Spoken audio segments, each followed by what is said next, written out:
é Rádio Opinião, não é isso? Isso, vamos lá. Rádio Opinião, a opinião de quem entende do assunto.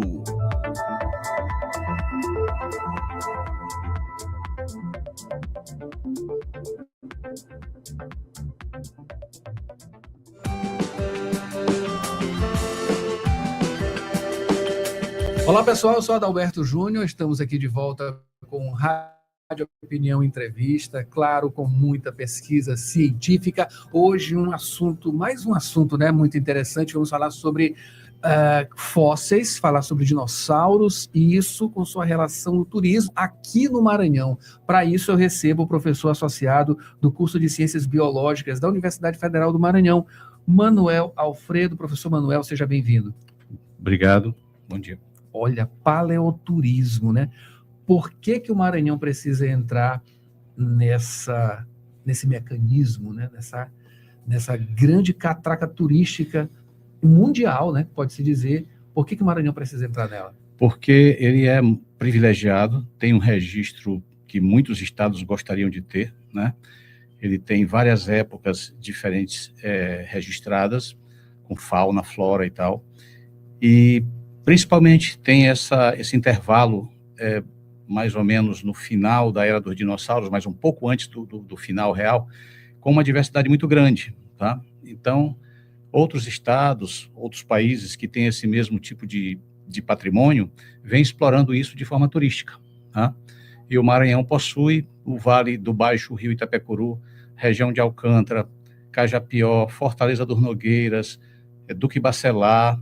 Todos esses lugares têm registro privilegiado e até agora somente Fortaleza dos Nogueiras começou a explorar isso de forma turística, aliás, já tendo resultados muito bons. A gente está, como projeto de extensão da UFMA, a gente está dando apoio para eles, tá?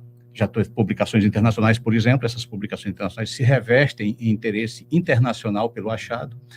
E o Maranhão poderia... São Luís também, não esquecendo de falar, São Luís também tem um registro muito bom, tá? E o Maranhão poderia já estar explorando isso, tá? E ainda é muito discreto ainda o investimento que se faz nisso, tá? O potencial é muito grande. O potencial é grande. Para quem ainda não conhece o senhor, a gente já trouxe o senhor aqui na Rádio Universidade em outros momentos, mas não foi aqui dentro da parte de produção científica, foi no Rádio Opinião, falando sobre Davinópolis, não é isso? Isso, exatamente. A gente trouxe essas informações, o senhor trouxe, né? Foi uma coisa maravilhosa, com fotos, uma riqueza de detalhes e profundidade, né? E a UFMA inserida nesse contexto que ele vai além daqui do Maranhão. Tem outros pesquisadores, enfim. A UFMA é protagonista nisso também. Sim, a UFMA vem desde 1994, quando foi criado o Laboratório de Paleontologia. Ela vem trabalhando com a Federal do Rio de Janeiro, com a Federal do Rio Grande do Sul, com a USP, agora com Ribeirão Preto, com a UFSCar de São Carlos. Então, várias universidades se aliaram, né? Por quê? Porque a gente tem um registro privilegiado, então eles têm um interesse no registro e nós temos interesse no que eles têm já de experiência nisso. E a gente vem publicando junto. Também já recebemos propostas de publicação da China, da França, e agora estamos trabalhando com um grupo, através de um professor do IFMA, ele conseguiu uma parceria com um grupo de Chicago, dos Estados Unidos. Então, tudo isso é o interesse nos achados aqui do Maranhão. Então, a gente tem uma série de publicações, tanto nacionais quanto internacionais, e isso vem chamando a atenção do Maranhão para esse circuito, que é um circuito bastante interessante, porque aqui a gente tem uma parte do registro que é encaixada no ponto exato onde a África estava se separando da América do Sul. Isso já é uma coisa bem consolidada. Então, os cientistas querem saber o que acontecia no mundo nessa época. Então, por exemplo, a gente sabe que os materiais daqui são muito parecidos com o do norte da África. E esse achado de Davinópolis cria um outro link com a Europa, com a Espanha, que já tinha sido sinalizado por um achado em Cajapió, de um animal também herbívoro, que era aparentado de um animal europeu. E agora, esse animal de Davinópolis, que foi estudado por um grupo de pesquisadores praticamente do Brasil todo, né? Das grandes universidades do Brasil, se aliaram para publicar, e a UFMA também foi convidada, e aí descobriu-se que ele é aparentado de um animal da região leste da Espanha, que foi achado lá pouco mais antigo lá, aqui um pouco mais recente, mas são bem aparentados. Então, esse link, ele é interessante porque ele cria um elo geográfico que é informativo, tá? Então, o Maranhão está bem no meio desse circuito. Então, isso aí atrai a atenção da comunidade científica e atrai também a atenção do público em geral. Que maravilha. Mais um dos privilégios que a gente tem aqui no nosso estado, especificamente na capital, né? E como o senhor bem mencionou, eu quero que o senhor fale agora justamente como o Maranhão, a UFMA e os pesquisadores, eles entram nesse rol de estudos de pesquisa e o que a gente ganha nesses aspectos. Olha, a gente ganha, primeiro, informação, né? Segundo, oportunidades. Então, você pode, ao interagir com essas grandes universidades, você pode publicar junto com elas. Então, isso aumenta o nível das revistas que você pode publicar, que são extremamente exigentes, tá? Então, isso dá prestígio. E aí abre caminho para vários tipos de explorações desse patrimônio. E eu devo dizer, o Maranhão está bem atrasado nisso. Por exemplo, a Paraíba já vem explorando isso de forma turística. Minas Gerais, Peirópolis é o grande exemplo nacional, é um distrito de Uberaba que enriqueceu praticamente usando o recurso do paleoturismo. A região central do Rio Grande do Sul, Santa Maria, principalmente Mata, que tem um registro de floresta petrificada, muito parecido com o de Duque Bacelar, não é exatamente o mesmo tipo de biota, mas é uma época próxima e, assim, o mesmo tipo de fóssil, né? E eles exploram isso, a cidade recebe uma grande montante de turistas, e Duque Bacelar tem o mesmo registro e poderia estar fazendo isso. Que maravilha. É muito bom ouvir, né, o nome dos nossos municípios, né, dentro desse rol, né, que envolve não só essa produção científica, mas também a coisa turística. Voltando para essa questão turística, né, como isso pode ser impulsionado, professor, para que atraia justamente mais incentivos, enfim, e também a questão de atrair através da imagem, né? E tem as coisas relacionadas à internet, Instagram, isso tudo ajuda a atrair turista, né? Sim. Olha, o exemplo, aquela réplica que está lá no Parque do Rangedor, aquilo foi um dinossauro achado por a equipe da UFMA, em 2016, na região de Coroatá, tá? Então, aí foi feito uma réplica, financiamento da Vale na época, e aí combinou-se de colocar lá no Rangedor. Nossa, foi o único dia que lotou o estacionamento, foi na inauguração da réplica. Ela está lá, existem intenções de colocar mais réplicas lá, né, aqui em São Luís. E agora, Davinópolis, Imperatriz, né, que é na área metropolitana de Imperatriz, poderia estar aproveitando esse recurso, que tem agora o maior dinossauro do Maranhão, que é o Dasosaurus tocantinense, que acabou de ser publicado numa revista inglesa, para ver o prestígio, uma revista editada pelo Museu de Ciências Naturais de Londres, tá? Eles se interessam por isso. Então, essa publicação já saiu com esse grupo de pesquisadores do Brasil todo, né, incluindo a UFMA. Então, assim, eles têm essa possibilidade. Agora, como é que isso começa? Normalmente, por experiência, começa com um empurrãozinho do poder público, quer seja federal, estadual ou municipal, né?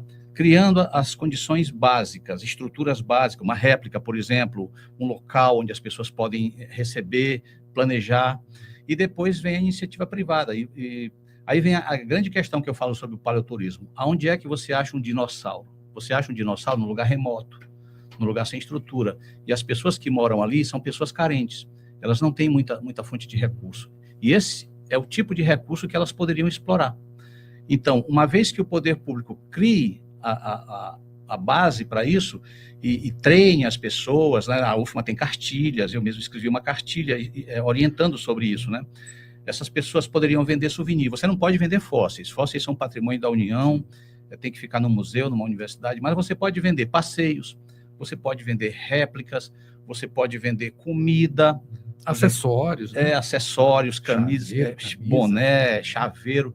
Então, essas cidades que exploram, Souza na Paraíba, Peirópolis, Minas Gerais, Mata no Rio Grande do Sul, e várias cidades de São Paulo, Marília, Monte Arias, que fazem isso. E outros países também, Argentina, México e tal, exploram isso já com sucesso. Então, você vê que a população realmente se organiza e passa a explorar aquilo e passa a ser beneficiada. E aí o que acontece? A população começa a proteger o recurso, porque ela depende dele. Como você não pode vender fósseis, é bem da União, aquilo tem que estar protegido. Então, eles mesmo começam a cuidar, não deixam que pessoas estranhas vão lá pegar para levar, porque isso é muito comum também, né? Pegar como souvenir. Né? O turista que não é muito bem instruído, ele faz isso às vezes. Então, a própria população começa a preservar. Então, é uma atividade sustentável, lucrativa, tá? E aí o Maranhão poderia estar fazendo isso e ainda não está fazendo a contento. A melhor experiência que se tem é Fortaleza do Nogueira, que explora um sítio de pegadas, tá? Iniciativa privada, com apoio da UFMA, fazendo esse tipo de exploração e vem tendo sucesso, tá? Com circulação na internet, a coisa tende a crescer. Que maravilha. Só para a gente finalizar, esse contato também, né, entre vocês, cientistas, pesquisadores, né, com cientistas, pesquisadores dessas outras universidades, de outros locais, e com esses cases de sucesso, digamos assim, em outros municípios, em outros estados, né, podem também fazer uma espécie de, sei lá, uma espécie de trânsito dessas informações, né, enfim, de colocar uma coisa de uma informação daqui do Maranhão lá nessa região, em uma outra região, né, enfim, fazer essa troca. Sim, a gente vem fazendo, a gente está em contato com o pessoal, por exemplo, de Fortaleza do Nogueiras, o pessoal de Duque Bacelar, o pessoal de Alcântara. A gente fez um treinamento em 2024, a gente fez um treinamento para o pessoal de Alcântara, fazer souvenirs, essas coisas, né? Tentando impulsionar, porque Alcântara também tem um registro privilegiado. Na verdade, Alcântara tem um super registro de fósseis, né? Então, Duque Bacelar, a gente está em contato, já fomos lá várias vezes. Fortaleza do Nogueira também, fomos duas, já fomos convidados para uma terceira. A gente está sempre nessa interação com as comunidades locais para incentivá-los a explorar esse tipo de turismo, porque é realmente uma alternativa muito boa e que vai justamente melhorar a qualidade de vida daquelas pessoas carentes que estão nessas regiões. Maravilha. E com um assunto interessantíssimo, né? Acho que todo mundo gosta de dinossauro, né? Tem alguma identificação através de filme, culturalmente, através de estudos também, né? Enfim, a gente estudando ali esse período, né? Cretáceo, enfim, essas coisas relacionadas aos fósseis também, que nos remete a uma coisa relacionada à aventura também, né? Enfim, de uma riqueza gigantesca, e claro, isso aí tem como transformar isso em um atrativo turístico também. A gente espera, professor, que tenhamos aí incluído aí futuramente no turismo, né, do Maranhão, esse aspecto que é muito interessante, e é ciência acima de tudo.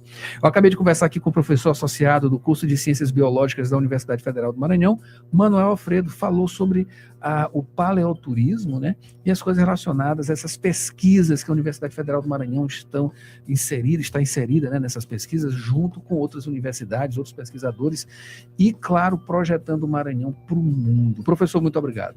Obrigado. E a gente volta em uma próxima oportunidade com mais entrevistas, mais informações aqui no Rádio Opinião, entrevista FAPEMA, UFMA, nesse projeto maravilhoso de produção científica, de divulgação da produção científica. Confira mais em www.universidadefm.ufma.br. Espero você em uma próxima oportunidade. Até lá. E olha, tem estreia de Beto Errong na Indireta Cultural, depois da Laboro.